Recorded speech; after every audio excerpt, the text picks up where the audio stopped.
Hi! Magandang gabi sa ating mga kabaka. So, for today's vlog, nandito po tayo ngayon sa Tutuban Mall. Nakita nyo po yung palda, ang ganda, diba, kulay itim, pero hindi ko siya binili.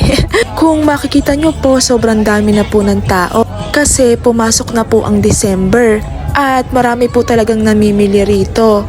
Lalo na mura ang mga tinda. Tapos namimili na rin po sila ng mga panregalo sa kanilang mga inaanak, sa kanilang mga pamilya at mga kaibigan. Kaya punta na rin po kayo dito sa Divisoria. Masaya mamili rito lalo kapag kagabi. Basta iingatan nyo lang yung mga dalahin nyo.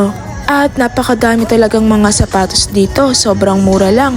Tignan nyo, oh, sobrang saya ko. Hindi na nga ako makita sa sobrang daming tao. Pero wala pa rin akong nabibili dyan kahit isa. Ang importante, masaya tayong naglilibot. At nadaanan ko rin nga pala yung stall na to. Pwede ata tong pang photoshoot ko ah. Tapos dumaan na naman kami dito sa mga tsinelas. Ayun, wala pa rin pala kaming nabili. Pero napakamura din talaga, pwede nyo mga pangregalo, ganon. Pasok talaga sa budget nyo ang mga bilihin dito. Tignan mo, ang daldal ko dyan, kala mo namang may bibili na. Hindi pa rin ako napapagod, kita nyo nga, oh, napakasaya ko pa din. Kahit wala pa akong bit-bit. Tapos may nadaanan din ako dito na favorite brand ko, yung Shein. Ang dami talagang namimili. Damang-dama mo na talaga ang simoy ng Pasko dito sa Divisoria.